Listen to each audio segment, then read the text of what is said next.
Welcome to Inside Monster Jam, powered by Lucas Oil, the official Monster Jam podcast. I'm Scott Jordan, and we are on location in the broadcast booth at Angel Stadium at the Superstar Challenge, where Team Neon just had a thrilling 189-163 win over Team Nitro. And I am joined by Team Neon captain Kristen Anderson and the MVD, most valuable driver of the Superstar Challenge, Tristan England. Welcome to Inside Monster Jam, and congratulations on a big win.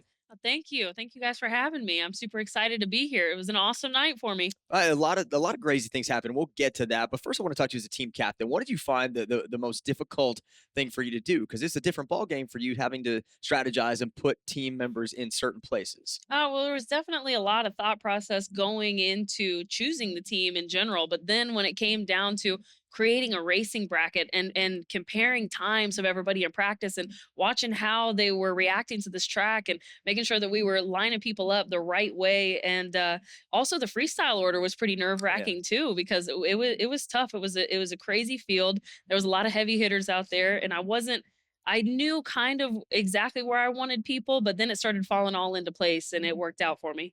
Tristan, this track throughout the night, I kept calling unforgiving because it just seemed like anytime anybody made even the slightest mishap, you had to pay dearly for it. And you were out there for three competitions. Man, what was your opinion of the track as it progressed throughout the night? Man, racing first off the bat, it was exciting. It's fun. It's so many different turns. It's a challenge, and I love a good challenge. And so coming out here to the Superstar Challenge, it was amazing. And like Kristen was saying, it's the best of the best out here. So you have to be on your mark each and every time that you hit the dirt.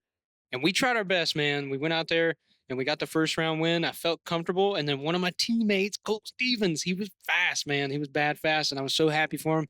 He got the win over me. But then we went on to the best trick. We kind of fumbled there, but we still did well enough to keep the momentum for freestyle. Coming out for freestyle to see this track, didn't even know what it was going to look like before we came out on the dirt. So there's one aspect of it. I didn't even know what the jumps were actually going to do. So I'm just going out there. It's not a Hail Mary. It's just trying to be as technical as I could and try to feel my clock. And the flip I had, it barely came back down. And, we were able to make one more run at it. But still, the truck, it was beat. Well, the last time we had the over-under track in Orlando, you made it to the semis in racing. So what were the differences between that track at Camping World Stadium and the track here at Angel Stadium? Well, for one, the over-under gap. I mean, it's so much more, it's shorter. You don't have to force it as much to get over it. But some people were playing that, and it almost looked like you were going to hit them going down the straight because they were checking up to give themselves a better presentation for the next corner coming off of that over under. So I typically just like to get over, you check your brakes, and then that kind of sets everything up to turn.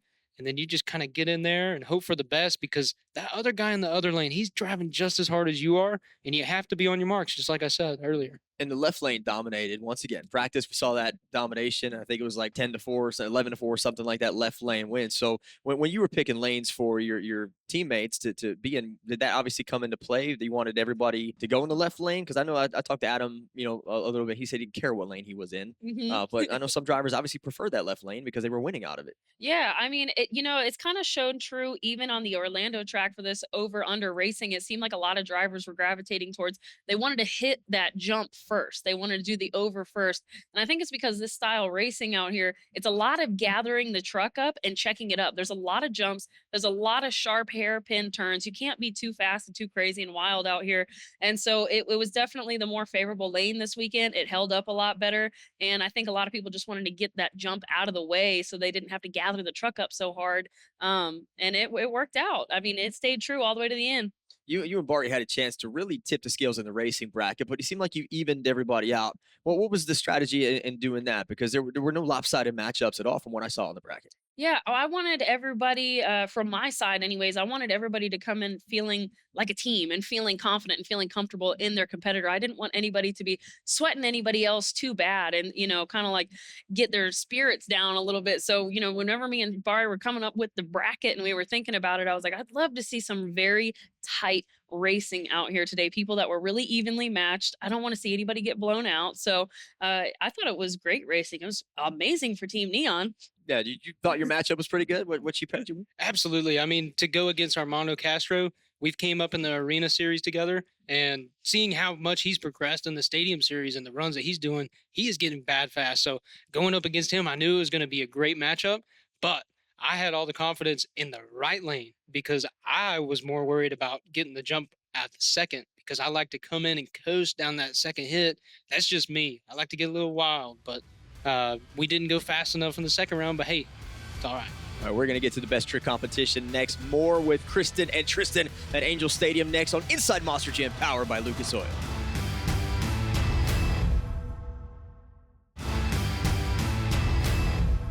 Welcome back to Inside Monster Jam, powered by Lucas Oil. I'm joined by Kristen Anderson and Tristan England from the winning team at the Superstar Challenge, Team Neon. Let's talk about the comments you made at the desk. We were talking about how all week long you felt like everybody was saying Team Nitro, Team Nitro, Team Nitro. I got that feeling as well. Now, there were some predictions on MonsterJam.com. Did you check those out from some, big names in Monster Jam? There were predictions on there who they thought. Did you ever see that at all? I seen a few of them. Yeah. All right, well, I'm going to read you one right now because there was one that picked Team Neon. Out of everybody on there, one. I'm going to summarize it. It says, I think Team Neon will walk out of Angel Stadium victorious because Kristen Anderson knows a thing or two about winning championships.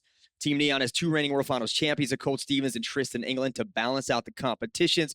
Todd LeDuc hungry to bounce back from a season.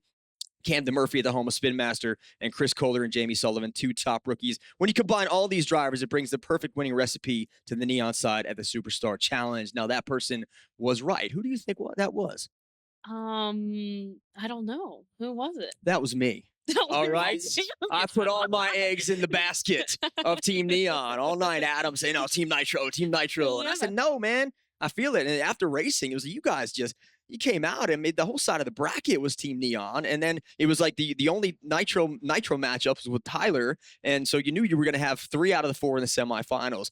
So before we get to the best trick, I do want to go back to racing real quick. What was the decision between putting Adam with Tyler? It was because I know, I was saying it at Pit Party is Tyler's been around for a little while, but he's very new school, and Adam is very old school. Tyler will crack under pressure. Adam does not. And so I was thinking that Adam was going to come in here and teach Tyler, the new kid, a thing or two. And I also thought it would be cool to see Gravedigger versus Gravedigger. They both had really cool body schemes and everything, but I really thought that Adam was going to get Tyler's number because Adam makes Tyler very nervous. So that was where I was at with that. And Tyler historically hasn't done well here at all. Prior to last year, it was like his kryptonite. All right, well, racing was great for you. You took a big lead coming out. Then we go to best trick, which you're competing in. So you got to pick 3 drivers to compete in that competition. So how did you come about picking those 3, which were Adam, Tristan, and Camden? You have to go with, your heaviest hitters in that competition. I've been on several tours with Tristan. I know that he is absolutely 100% no slouch in a 2-wheel skills competition. And I have full faith in Adam that I could put him in all 3 events and he would show up. And I felt the same way about Cam. And so that's kind of like what went into my thought process when I was picking these guys. Is I was like, these guys are going to come out here. They're going to do something extremely technical, but something very crazy. Yeah, and it started out a little slow because we were getting some failed attempts. So Tristan, how much thought that you put into what you were going to do? Because it looked like what you were going to do was going to be really cool. But again, like a lot of the other drivers in the competition, it's just the track didn't allow it to happen the way you wanted to. Going into it, I had a complete crazy trick set up to do. I've never done a tombstone before, so I was like, might as well get my attempt right here.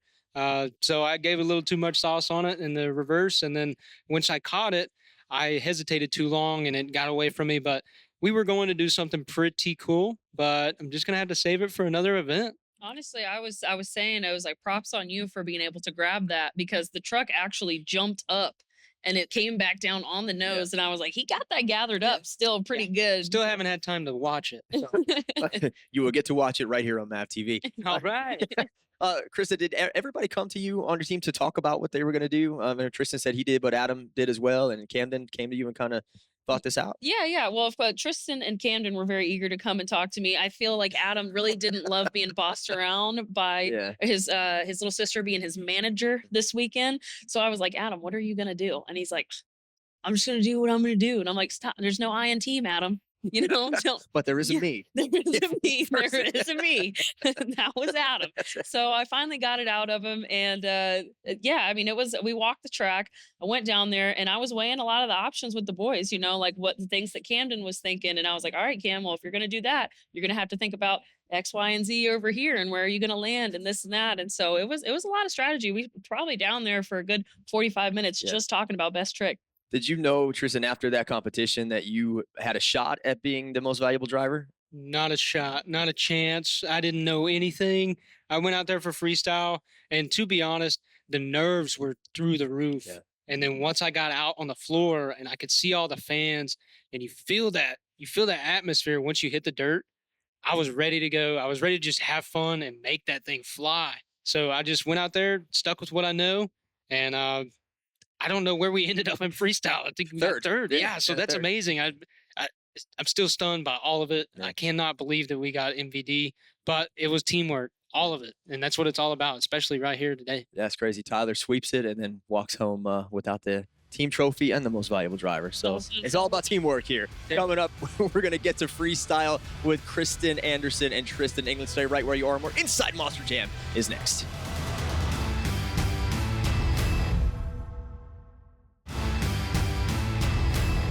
Welcome back to Inside Monster Jam, powered by Lucas Oil. I am joined by the winning members of Team Neon, Kristen Anderson and Tristan England. We are here on location at Angel Stadium after the Superstar Challenge. So we've talked through two competitions. Let's talk about freestyle. Again, you had to select the order. And I don't know how much cohesion you and Bari had between, where you're going to put your players, but obviously it worked out great for you. How did that come about with knowing where to place your teammates? Well, I mean, I've been watching Monster Jam for a very long time. I've been competing here at Monster Jam for the last 7 years. And so I've gotten to see everybody that was on the field today freestyle a handful of times for sure. So I knew kind of what level of talent that we were going to be bringing or how people were going to be feeling coming into the event. And so me and Bari agreed that we really wanted freestyle to just keep elevating and keep heating up and keep heating up. I don't know why he put Tyler out as early as he did, but it was that's kind of like where my thought process went into it. And that's why I really wanted someone like Chris Kohler to come out and set the bar. And because I know that Chris is fearless, and this is a very unique track that none of our teammates have seen before. I've never driven on a track like this before, at least freestyled on it. And so I didn't really know what to expect. A lot of the ramps out there looked aggressive, so I was like, Chris is going to go out here. He's going to let it all hang out. He's a Kohler. He doesn't care. He'll hit every ramp out there wide open if he has to. And then he'll probably hold the lead up there for a long time. And also our teammates are going to get to see what they have to expect. So that's why I wanted to send Chris out there, because I knew he was a confident driver. He could do it. That was a great move. He had a good run, like Mhm. solid run, and he was up there for a while. And Tristan, you get to come out on the track. Did you get to watch anybody back there at all? I didn't know what the monitor situation was Oh like. my goodness. I watched all my teammates that Yeah. went before me. Lindsey Reed had a crazy cartwheel across Double the floor. cartwheel. I didn't know how. Cartwheel. Did I need to go out there and do that? Yeah. I'm thinking that in my head. I'm like, what do I do next? Just anything that anybody was doing, it was crazy because, like Kristen was saying, it's a track that none of us have seen before. And I even tried to come out and walk it before we even started freestyling. We had zero time. We had to get back off the floor. So I'm sitting there going, what am I gonna do, Scott? Yeah. What's going through my head? I have no idea. So I just went out there, and then, like I said, the atmosphere of the people, man, they calmed me down, but they gave me all the adrenaline pump. And this is what I love about stadium running right here. Right. It gets my blood boiling in a good way. And I cannot wait to make the dump truck fly, man. I shook things up and it was fun. And I didn't think I was going to have as much of a blast as I did out there on that track. How were you feeling with the fans when you got out of the truck? Because I was up here with the headphones on. I couldn't really hear. I know they were cheering their butts off for you, but how was that atmosphere for you on the truck when you got out? Well, when you take your stillo off, your helmet, Yeah. you can actually hear the crowd better. But they're so loud, and you want to talk about shaking things up. Yeah. These people are electric, and the whole place was shaking. So I was pumped up. It may not have been as fancy as some gravedigger driver, but I came out here, man, and I shook it up. Yeah, you got the trophy, man. So you did shake it up. Let's talk about Adam's run, because up to that point, it looked like Team Nitro didn't stand a chance. And then all he has to do is come out and hit 90 seconds, hit 1 minute, and couldn't do either one of those. I know the truck broke and he was going for something vicious, but did you say anything to him afterwards? I was after, he went out there and he did the reverse backflip, a massive reverse Yeah. backflip, and landed it in best trick. I was like, Adam is here. He has shown up. He is here. And so when he came out really hot in freestyle, I was like, all right, this is what we needed. This is exactly what we needed. And then the truck breaks and I was like, instantly like, oh my God, this is not happening. I got to say something to him a little bit ago, and I think he's a little sore. He's a Yeah, little sore sure. about it. Yeah, he's a little sore about it because Adam, He is a showman at heart and he loves Anaheim. I know that he wanted to come out here and absolutely throw down for everybody. And he had all of the ingredients to do it. He came out hot. Were you sweating a little bit when Ryan came out to close the show? Because I said on the air tonight, feel like Ryan is the best closer in Mhm. Monster Jam. In this stadium, he's won more than anybody else in history. So that it was like that Hollywood ending for Team Nitro. I didn't know what the the standings were at that point, but I felt like if anybody was going to tip that scale, it would have been him. And then he comes out almost the same results as Adam. Yeah, I was holding my breath. I'm not gonna lie. I mean, I love my brother. I want to see him do good. I just did not want to see him do great tonight. That's all. Yeah, and Tristan, obviously you're sitting there in third, so you got a podium chance for a podium finish. At what point does it really start setting in for you that I got a shot at this MVD thing, man? I'm going to take a little more hardware home to Texas. Man, if I could just be completely honest, I did not even look at the score when I got done with my run because I was so excited to see my Team Neon Yeah. teammates. And we were just excited to be around each other because we just got done with this insane freestyle track, the insane event of Superstar Challenge. We survived. Yeah. So we get to go out there, we get our popcorn ready, we go watch Adam and Ryan, and it's going down to the nitty gritty like that.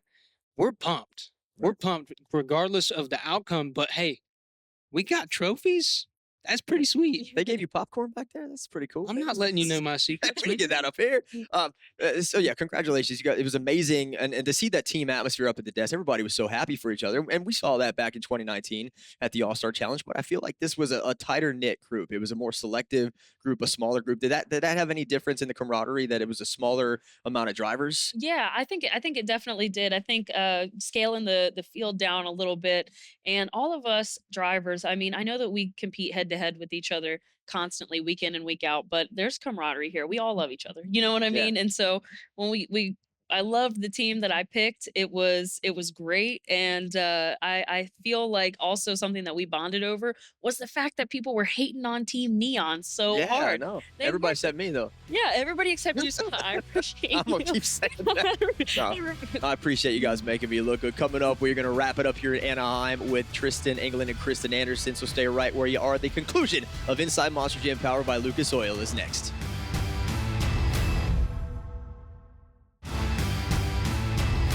Welcome back to Inside Monster Jam, powered by Lucas Oil. I'm Scott Jordan, joined by Kristen Anderson and Tristan England as we wrap up the Superstar Challenge here in Anaheim. Now, during the break, we had a very irate Adam Anderson, who's obviously not very happy with me holding you here past the time you should be here. So I will have to call Adam on Monday and apologize. But let's talk about highlights for you. What was your highlight of the weekend here in Anaheim? I would have to say, I mean, it made me so proud to see Team Neon do so great in racing when like the first four trucks came out and it was neon, neon, Yeah. neon. I just looked over at Barry and I was like, it's over, buddy. It is over. So that was a good highlight for me. And also seeing my friends come out here and do so good. There were so many great freestyles, so many awesome wow moments. I'm so happy for Lindsay Reed. She was so nervous coming into this weekend, having to fill in for Cynthia right now. It's a brand new truck, brand new seat, brand new track, brand new fire suit, brand new everything. And I felt like she had this monkey on her back in practice. And so to come out here and do her Lindsay Reed thing and do that crazy cartwheel and come out on the other side, I was like, girl, you got it. Yeah, no, she killed that, and I know she was very nervous. I talked to her as well. It's a new truck, a new sight points, new vision, new everything. And I know she said when she got in it, it was a little wonky for her, but she filled in, and that double cartwheel was probably one of the best things we saw all night. So Tristan, for you, what was a highlight for you for the weekend? Man, the highlight, I'm going to have to say the MVD trophy. Yeah. I mean, I didn't think it was going to happen. We all got together. We knew that we won as a team, and that was enough for me. And then the emotions come in, and everybody. I don't know anything about that. with you, God man. dang it, Scott. You make me cry all the time, man. I'm not doing it today. I'm not doing it today, man. No, but I got very emotional, and it's just because I love what I do so much, and I put everything I have into it each and every weekend, and I get to play with those Spin Master trucks with my son Crash every week, so I have no off time, and I love it. Well, it's that recognition, It's that when you get the accolades. I know you're a very humble person, but when you even with you when you won a series, it's an emotional moment. You feel like you've arrived, you've earned that respect, you've earned that right to be here, and you've earned everything that you worked so hard for. It really is, Scott. I mean, like being a Monster Jam driver, it is a battle. It feels like you are in a UFC fight all the Yeah. time, just trying to earn your space, prove it to the fans, prove it to yourself, prove it to the officials of Monster Jam, and then when you have those moments where you win something or you get some kind of accolade and all the pressure just relieves off your chest and you're like, "Whew, I finally did it. Yeah. I want to talk to you about Todd LeDuc. We haven't talked about him yet. He was your first pick on your team. He's coming off what I think was probably the most down year of his career, where he finished fifth on the series and was just kind of up and down for most of the year. He came out strong tonight and made it to the finals in racing, and even had a good strong showing in freestyle as well. What do you expect out of Todd, at least for this year? Because he was your first pick. So obviously, you have a lot of faith in him to perform, and I feel like this is going to be a bounce back year for here. And it started tonight. Yeah, I never lost faith in Todd LeDuc. I know that he is. I've seen him when he was way back and driving Metal Militia, driving crazy out there. He would beat the socks off my dad, beat the socks off my brothers and everything. So I got a lot of respect for Todd, and I knew that he had the guts and the moxie to come out here and do what needs to be done. And I had faith in him from the very beginning. Tristan, you've driven Megalodon before, and Todd shifted into Megalodon, which is really when he started struggling. Do you think it had anything to do with the vision in that truck? I know it's a lot different. I think it's the vision, for some people, but Todd LeDuc is a world champion. Yeah. Like that guy could get behind the wheel of anything and drive anything. He's like some of us other drivers, man. But he's a guy that we still look up to. He's one of the best. And talking about a slouch, he ain't no slouch coming out here, Right. especially to Anaheim, California. He's had really good years right here in Anaheim. And so for him to come out, I was thrilled to be on the same team as him, because I have never beat Todd LeDuc in a race, but at World Finals, I got him in the second round. And that was a highlight for me and with me and Todd. But for him to come out here, he showed out in racing. I thought he had it. And I was a little bummed out that he lost, but I'm still proud of that guy because he almost had it. That was a great show, and he started your team off on the right note, and you never took your foot off the gas, Chris. And you were vicious out there, and you did it. You won the thing. Congratulations to you on captaining the winning team. I'm sure you're ready to get back behind the wheel and drive. And Tristan, congratulations on MVD and being on the winning team. It's going to be an awesome year for both of you. I look forward to it, and thanks for hanging out with me tonight. I apologize for keeping you late, and I'll tell Adam that I'm sorry, and I'll send him some flowers. Don't apologize to me, Scott. You got to apologize to Adam Anderson. I will apologize to my woman too. That is all the time we have. So goodbye from Anaheim. I look forward to seeing you right here next time on Inside Monster Jam, powered by Lucas Oil.